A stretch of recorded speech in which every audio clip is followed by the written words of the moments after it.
Good morning, students. Today we'll discuss the next topic. That means, in the previous lecture, we will discuss about on the basis of epithelium,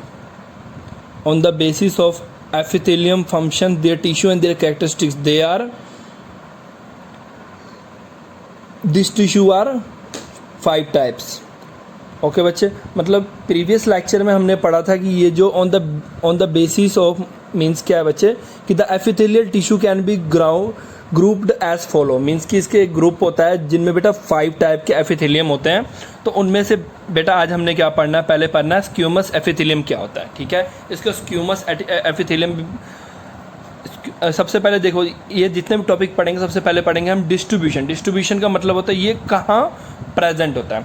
अगर मैं distribution की बात करूँ, स्क्यूमस epithelium क्या होता है, वो ब्लड वेसल्स में होता है, lump of vessels of women में होता है, वोमेन कैप्सूल में होता है. ठीक है ना, यूरिनिफेरस ट्यूबल्स में होता है. ठीक है ना, लंग्स में मिलता है, बक्कल कैविटी में मिलता है, और ऑगीफेगस में, लाइनिंग ऑफ माउथ में, और आउटर लेयर ऑफ स्किन में मिलता है. ठीक है, अगर करेक्टरिस्टिक की बात करूं तो ये किसका बना होता है बेटा, thin flat irregular plate like cells के बने होते हैं. ये देखो, thin flat irregular plate like cells के बने होते हैं, और जो एक दूसरे से फिट क्लोजली एज जैसे ईंटें लगे होते हैं ना दीवार में, उस तरह से ये जुड़े होते हैं. इस फीचर के करके क्या होता है, इस टिश्यू को बोलते हैं पेवमेंट एपिथेलियम बोलते हैं. ठीक है ना, और जो स्क्यूमस एपिथेलियम होता है बेटा, ये 2 तरह के होते हैं, एक होता है सिंपल और एक होता है मल्टी लेयर कंपाउंड. जो सिंपल को बोलते हैं स्क्यूमस एपिथेलियम बोलते हैं, और जो मल्टी लेयर्स होते हैं उसको बोलते हैं स्ट्रेटिफाइड स्क्यूमस एपिथेलियम बोलते हैं. ठीक है, तो अगर हम सिंपल स्क्यूमस एपिथेलियम की बात करें तो इसमें क्या होता है, ये प्रेजेंट होता है बेटा लाइनिंग ऑफ टिश्यू में. ठीक है, जहाँ पे बेटा ट्रांसपोर्टेशन ऑफ किसी भी सब्सटेंस का होता है. ठीक है, थ्रू सेमीपर्मेबल मेम्ब्रेन, मतलब यहाँ पे ट्रांसपोर्टेशन ऑफ मतलब जो मटेरियल्स, या तो वो वाटर हो, चाहे तो वो फूड मटेरियल्स हो, चाहे तो वो कोई भी प्रोटीन एक्सेट्रा कार्बोहाइड्रेट हो सकता है, जिनका मतलब जो सामान अंदर जाता है या अंदर से बाहर आता है, उनके ट्रांसपोर्ट में ये हेल्प करता है. एग्जाम्पल के लिए the cell lining blood vessels हो गया, लंग एबिविलिया हो गया, या ऑगीफेगस हो गया, या लाइनिंग ऑफ माउथ हो गया. There is a simple flat kind epithelium, और इसको बोलते हैं ये क्या होता है बेटा, सिंपल फ्लैट काइंड एपिथेलियम होता है, जिसे बोलते हैं सिंपल स्क्यूमस एपिथेलियम. अगर इसके डायग्राम की बात करें तो इसमें देखो, ये जो रेड दिख रहा है बच्चे, ये सभी क्या है, न्यूक्लियस है. और ये जो आपको बीच वाला एरिया दिख रहा है ना, सभी इसे साइटोप्लाज्म कहते हैं. और ये जो जॉइंट है ना, ये जो ब्लैक लाइनिंग दिख रहे हैं, इसे बोलते हैं सीमेंट सब्सटेंस. ठीक है, सीमेंट सब्सटेंस मान सकते हो इनको जोड़ के रखने वाला, या तो जो इनको हार्ड बना के रखता है. ठीक है, इसके बाद अगर हम आएंगे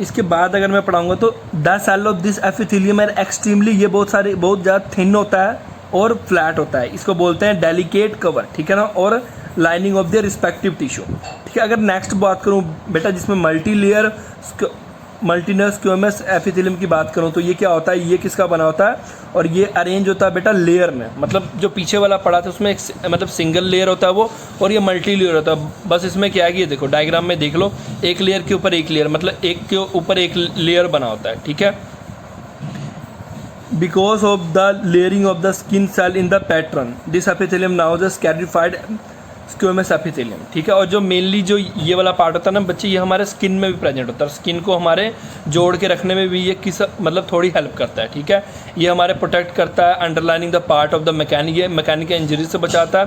स्ट्रेस का मतलब होता है अगर खींच पड़ जाए तो ये नहीं कि वहाँ से ब्रोक हो जाए या डैमेज हो जाए, उससे बचाता है.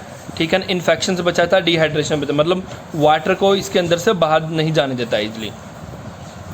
ये फैसिलिटेट करता है diffusion of gas and the material, मतलब कि जो सेमी परमेबल में पढ़ाया था ना, मतलब कि मटेरियल अंदर जाएगा, अंदर से बाहर आएगा, उसमें भी हेल्प करता है. उसके बाद होता है क्यूबोइडल एपिथेलियम, और सबसे पहले ये डिस्ट्रीब्यूशन ये होता है कहाँ पे है, ये जो होता है मे बी ये भी जो होता है बेटा क्यूबोइडल एपिथेलियम में भी ये सिंपल और स्कैटिफाइड, ये दोनों तरह के होते हैं. अगर सिंपल की बात करूँ तो ये क्या होता है, लाइन्स ऑफ द यूरेनिफेरियस ट्यूबल्स में होता है, यानी कि जहाँ पे बेटा यूरिन प्रोडक्शन होता है ना, उसके लाइनिंग में होता है. एक्चुअल में देखो क्या होता है, जैसे कि आप सिंपल सी बात देखो, आपके स्टमक में क्या है, स्टमक में आप कुछ भी खाते हो तो वो एक तरह का बैग है ना, बैग का जो बेटा वॉल है ना, आप मान लो कोई बैग है, बैग का जो वॉल है ना, ऐसे ये कहाँ प्रेजेंट होता है, ये सभी उस वॉल पर प्रेजेंट होता है. इन सभी का अलग अलग काम होता है. ठीक है, लाइन्स ऑफ द मतलब किडनी में प्रेजेंट होता है, germinal layer of the genitals में प्रेजेंट होता है, थायराइड ग्लैंड में, स्मॉल सैलिवरी ग्लैंड्स में, पैनक्रेटिक डक्ट्स में होता है, ठीक है ना। डक्ट्स का मतलब होता है बच्चे जैसे कि नसें होती ना, तो डक्ट्स में से क्या होता है, कोई भी चीज़ जो सिक्रीट होकर हमारे ब्लड में जाता है, ठीक है, एक तरह की ये पाइप टाइप का होता है, ठीक है। अगर मैं नेक्स्ट बात करूँ कैरेक्टरिस्टिक्स की बात, तो उसके बाद जो नेक्स्ट है स्कैटिफाइड क्यूबोइडल एपिथेलियम की बात करूँ तो ये क्या होता है, lining of the large duct, ये लार्ज डक्ट में होता है, ऑफ मैमल्स में होता है, ग्लैंड्स एज वेल एज ये पैनक्रेटिक और सैलिवरी और स्वीट ग्लैंड में होता है, ठीक है, ये प्रेजेंट होता है। अगर कैरेक्टरिस्टिक्स की बात करूँ, ये किसका बना होता है, क्यूब लाइक सेल्स का बना होता है, विच आर मोर और लेस स्क्वायर शेप, यानी कि मोर और लेस स्क्वायर शेप जैसा ही होता है, ठीक है। और when view from the surface of their polygon in shape, अगर आप इसको सरफेस देखोगे तो पॉलीगन शेप में दिखाई देगा, स्क्वायर लाइक दिखता है व्हेन व्यू वर्टिकली। अगर आप इसे वर्टिकली यानी कि नीचे से ऊपर की तरफ देखोगे तो आपको स्क्वायर की तरफ दिखेगा, अगर आप इसे दूसरे एंगल से देखोगे तो आपको पॉलीगन शेप का दिखेगा, ठीक है। फंक्शन क्या है, ये भी मैकेनिकल सपोर्ट प्रोवाइड करता है, साथ में सिक्रेशन, एक्सक्रीशन, एब्जॉर्प्शन और सब्सटेंस में हेल्प करता है। नेक्स्ट पढ़ेंगे बेटा, इसे बोलते हैं कोलम्बियर एपिथेलियम। ये कहाँ होता है, ये जो होता है बेटा, ये हमारे स्टमक के लाइनिंग में, आपको पता है आपके स्टमक में जो एसिड है ना वो किसी भी चीज़ को गला सकता है, तो वो अब हमारे बॉडी को ना गलाने लग पड़े, तो इसमें क्या होता है, स्टमक की जो लाइनिंग होती है ना बेटा, स्टमक की जो लाइनिंग होती है ना, वो बेटा कोलम्बियर एपिथेलियम का बना था। वो बेटा इतनी स्ट्रॉन्ग और मतलब कि मजबूत होता है ना, रिजिड मतलब इतना मजबूत होता है कि वो जो एसिड भी होता है ना उन लाइनिंग को ख़राब नहीं कर पाता है, ठीक है। मतलब क्या होता है कि अगर आप कुछ दिन खाना ना खाओ ना, तो आपको जो एसिड होता है आपके बॉडी के पार्ट को ही खाना शुरू कर देगा, तो वो लाइनिंग ही हमारे प्रोटेक्ट करता है ताकि वो हमारे स्टमक को ख़राब नहीं कर पाता है।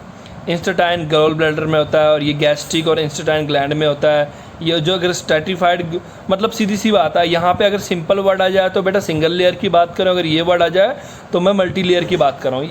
और ये कहाँ प्रेजेंट होता है बेटा, कवरिंग लेयर ऑफ एपिग्लोटिस, ठीक है। इसका मीनिंग आपने बताना इन बिटवीन लेक्चर में कि क्या होता है। कैरेक्टरिस्टिक्स की बात करो तो ये पिलर टाइप होते हैं, ये देख रहे हो आप, पिलर टाइप है ना, एक खड़े हुए हैं, पिलर टाइप होते हैं, लाइन साइड बाय साइड जुड़े होते हैं लाइनिंग में, ये पॉलीगन शेप के होते हैं अगर सरफेस के ऊपर से व्यू देखोगे, ठीक है। और सेल्स काफ़ी ज़्यादा टॉलर होते हैं as compare to their width, ये लंबे ज़्यादा होते हैं, मतलब इनकी विर्थ देखोगे तो सिर्फ इतना सा, पर लंबाई देखोगे कितना ज़्यादा, विर्थ ज़्यादा है हाइट से, ठीक है। The nucleus of the oval and lies at the base of the nucleus, और ये बेस ऑफ द सेल में प्रेजेंट होता है, ठीक है। सॉरी, न्यूक्लियस जो प्रेजेंट होता है वो बेस में प्रेजेंट होता है, ये देख रहे हो नीचे, आप नीचे की तरफ प्रेजेंट होता है न्यूक्लियस। फंक्शन की बात करो तो ये क्या क्या अब्जॉर्व करता है न्यूट्रिएंट मटेरियल को, ठीक है। हमारे जो आप खाना खाते हैं ना उसमें जो हम बोलते हैं ना कि क्या करते हैं, खाना ब्रेक डाउन होता है, और वो जो उसमें मेन चीज़ होता है जैसे प्रोटीन, कार्बोहाइड्रेट जो हमारी बॉडी के नीड होता है उसको क्या करता है, अब्जॉर्व कर लेता है। तो वो अब्जॉर्व कौन करता है बेटा, कोलम्बियर एपिथेलियम अब्जॉर्व करता है। ये प्रोवाइड करता है प्रोटेक्शन अंडरलाइनिंग टिश्यू को।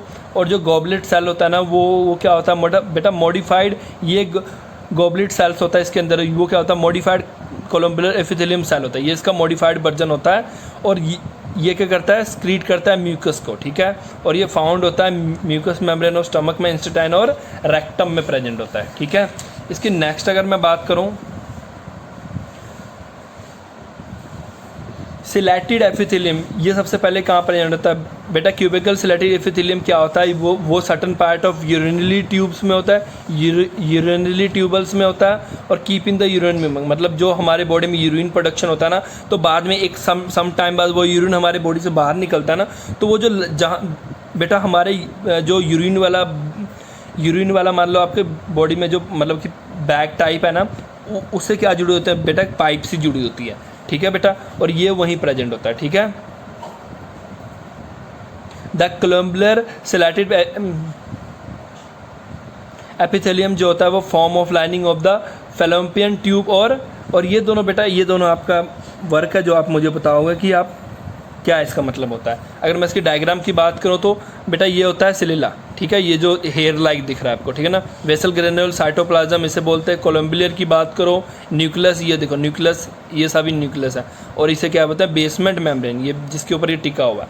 अगर इसकी करेक्टरिस्टिक्स की बात करें, द सिलेटेड एपिथेलियम क्या होता है, किसका बना होता है, क्यूबेडल और कोलम्बुलर सेल्स की, क्यूबेडल शेप या कोलम्बुलर शेप की सेल्स के बने होते हैं ये, और ये there are free from surface bear मतलब सलीला, और इसके सरफेस पे बेटा ये हेयर लाइक स्ट्रक्चर नहीं होता है, ठीक है, जिसे बेटा सिंगुलर सिलोलियम बोलते हैं, which are hair like projection present in the outer surface of epithelium cell, क्योंकि इसके बाहर वाले सरफेस जो मतलब बाहर वाले सरफेस पे ये प्रेजेंट होता है, ठीक है।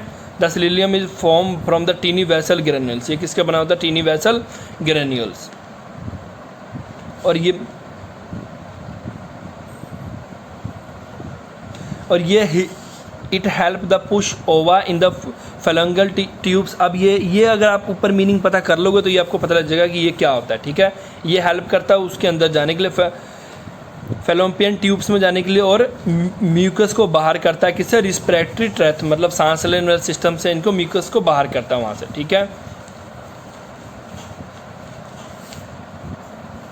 मतलब ये जो बेटा सिलीला है ये क्या हेल्प करता है, किसी भी चीज़ को एक पर्टिकुलर डायरेक्शन में जाने के लिए हेल्प करता है, ठीक है। लैसिंग मूवमेंट ऑफ सिलीला हेल्प करता है, प्रोपल सब्सटेंस जो इसमें सब्सटेंस होता है उनको एक पर्टिकुलर डायरेक्शन में जाने में हेल्प करता है, ठीक है। इसके बाद अगर मैं बताऊँ आपको क्या लिखा है, ग्लैंडुलर एपिथेलियम, अगर ये वाली बात करें तो ये क्या होता है बेटा, ये lines of the serous glands like intestinal glands, gastric glands और पैनक्रेटिक ग्लैंड्स या लोबलस में होता है, ठीक है ना। कैरेक्टरिस्टिक्स की बात करो तो ग्लैंड्स डेवलप होता है, glands develop from the this epithelial tissue, और ये बेटा कहाँ डेवलप होता है, एपिथेलियल टिश्यू से, और दिस में भी ये यूनिसेलर भी हो सकता है और मल्टीसेलर भी हो सकता है। मतलब क्या है बेटा, glands develop from the epithelial tissue, और ये कहाँ पर प्रेजेंट होता है, या तो यूनिसेलर या तो मल्टीसेलर में। यूनिसेलर ग्लैंड की बात करो तो ये क्या होता है बेटा, आइसोलेटेड ग्लैंड सेल होता है। Unicellular gland the isolated gland cell होता है, वो स्कैटर मतलब फैला होता है कहाँ पे, कोलम्बुलर एपिथेलियम में, जो पीछे पड़ा था ना ये, उनमें यूनिसेलर जो होता है वो उनमें फैला होता है, ठीक है।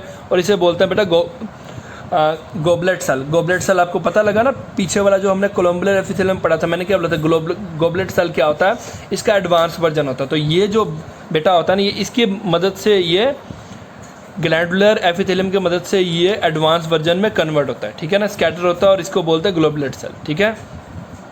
आइसोलेटेड, ठीक है, यूनिसेलर ग्लैंड आइसोलेटेड ग्लैंड होता है, स्कैटर्ड होता है, कोलम्बुलर एपिथेलियम इसे बोलते हैं ग्लोबुलेट सेल। दे आर, ये म्यूकस को सिक्रीट करता है, ओके। अगर मल्टीसेलुलर ग्लैंड की बात करो तो ये क्या होता है, ग्रुप ऑफ सेल होता है that develop by the infolding of epithelial tissue, ठीक है। ये क्या पता है, इनफोल्डिंग ऑफ एपिथेलियम टिश्यू, एक इसका मीनिंग भी आपने देखना है बच्चे, ठीक है। तो ये बेटा, और क्या होता है, स्वीट ग्लैंड्स, लेबली ग्लैंड्स या गैस्ट्रिक ग्लैंड्स या mammary glands are the some example of, ये इनके एग्जांपल है, ठीक है। अगर मैं इनके फंक्शन की बात करूं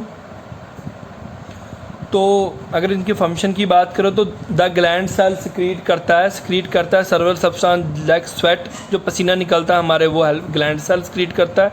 एंजाइम्स, जो हमारे एंजाइम्स क्या होता है, अगर बॉडी में मतलब किसी भी चीज़ के रिएक्शन, मेटाबॉलिक रिएक्शन को मतलब कराने में हेल्पफुल होता है या उसको तेज़ करता है, ठीक है। हार्मोन्स निकालता है, हार्मोन्स कहाँ से निकलता है, एंडोक्राइन ग्लैंड्स में निकलता है, ऑयल निकलता है। समटाइम आप कहते हो ना कि बॉडी ऑयली होगी, ये जो ऑयल प्रोड्यूस होता है वो उनकी जो मेन होता है हमारे बॉडी में ऑयल निकलता है, तो वो क्या होता है, हमारे जो स्किन्स होता है उनको ड्राई नहीं होने देता जल्दी, ठीक है। तो सलाइबा हो गया, सलाइबा कहाँ से निकलता है, सलाइवरी ग्लैंड्स, ठीक है बेटा। थैंक यू फॉर टुडे, आज हमने इतना ही करना है। एंड बेटा एक चीज़ और बेटा, अगर आप वीडियो देखते हो तो बेटा चैनल को लाइक और सब्सक्राइब ज़रूर करो, ठीक है, क्योंकि बेटा मैं आपके लिए इतना मेहनत करूँ तो आप तो मेरे लिए कुछ इतना तो कर ही सकते हो।